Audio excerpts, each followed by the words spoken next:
श्रेणीत प्रथम स्थान प्राप्त केल्याबद्दल राष्ट्रसंत श्री तुकडोजी महाराज सुवर्ण पदक, सर्वाधिक गुण प्राप्त केल्याबद्दल श्रीमती राधाबाई शंकरराव लोंढे सुवर्ण पदक, सर्वाधिक गुण प्राप्त करून प्रथम श्रेणीसह प्रथम स्थान प्राप्त केल्याबद्दल डॉक्टर व्ही उपाख्य भाऊसाहेब कोलते सुवर्ण पदक, श्री श्रीराम नामदेवराव शेळके सुवर्ण पदक, सर्वाधिक गुण प्राप्त करून गुणवत्ता यादीत प्रथम स्थान प्राप्त केल्याबद्दल स्वर्गीय श्री दिनकर विष्णू जोशी स्मृती सुवर्ण पदक, सर्वाधिक गुण प्राप्त केल्याबद्दल कवी श्रेष्ठ सुरेश भट रोख पारितोषिक ₹1625 आणि सर्वाधिक गुण प्राप्त केल्याबद्दल प्राचार्य श्रीहरी गायकवाड स्मृती सुवर्ण पदक यास पात्र ठरलेली नेहरू कला वाणिज्य व विज्ञान महाविद्यालय नेर परसोपंत येथील विद्यार्थिनी निकिता किशोर कुंसे त्या शाळेमध्ये आज तिचा सत्कार घेतला.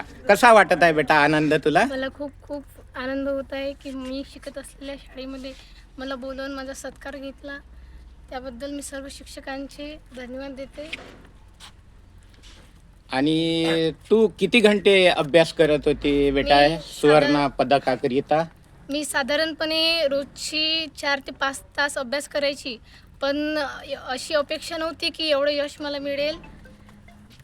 हे अनपेक्षित यश मला प्राप्त झाले.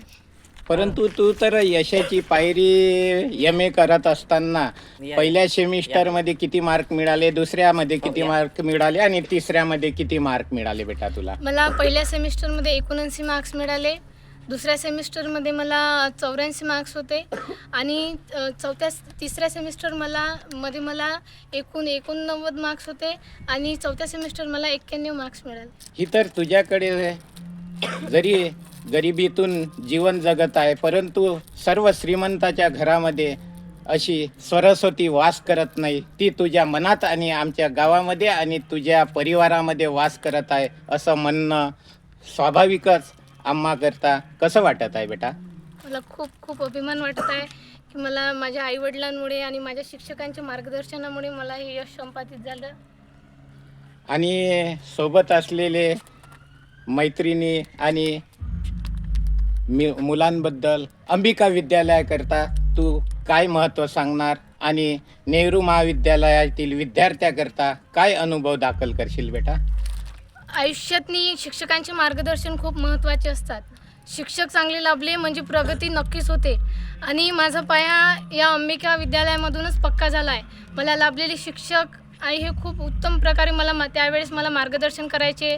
खर्ले sir, Jadhav sir, Gharde sir, Lanjekar sir, Mavre sir या सर्व शिक्षकांनी मला त्यावेळेस खूप असे मोलाचे मार्गदर्शन केले. माझ्या त्यावेळेस त्यांनी पाया पक्का करून दिला आणि त्यामुळेच या पुढे मी यशाचे शिखर गाठले. आणि नेहरूसारख्या या महाविद्यालयामध्ये सुद्धा मला चांगले मार्क्स मिळाले आणि त्या शिक्षकांच्या मार्गदर्शनामुळे सुद्धा मला या यशाचे शिखर गाठता आले असं म्हणायला वावगे ठरणार नाही. पुढील वाटचालीकरिता काय अपेक्षा ठेवून तू अभ्यास करत आहे आजच्या तारखेला बेटा?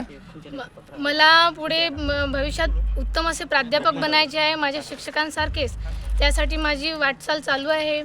PhD करायची आहे आणि विद्यार्थ्यांना मी जशी घडली तसंच मला इतर विद्यार्थ्यांना सुद्धा घडवायचे आहे. आज कौतुक पारितोषिक म्हणून तुला मदतीचा हात गाववाल्यांतर्फे होत आहे, महाविद्यालयातर्फे होणार आहे आणि आज अंबिका विद्यालयातील सर्व शिक्षक वृंदातर्फे होत आहे. त्याबद्दल काय मत व्यक्त करशील बेटा? मी सर्वांचे मनपूर्वक धन्यवाद देते. माझ्या गावातले लोक असो, माझ्या शाळेतले शिक्षक असो, हे प्रत्येक ठिकाणी मला मार्गदर्शन करत आले आणि मला मदत करत आले. या सर्वांचे मी मनपूर्वक धन्यवाद देते.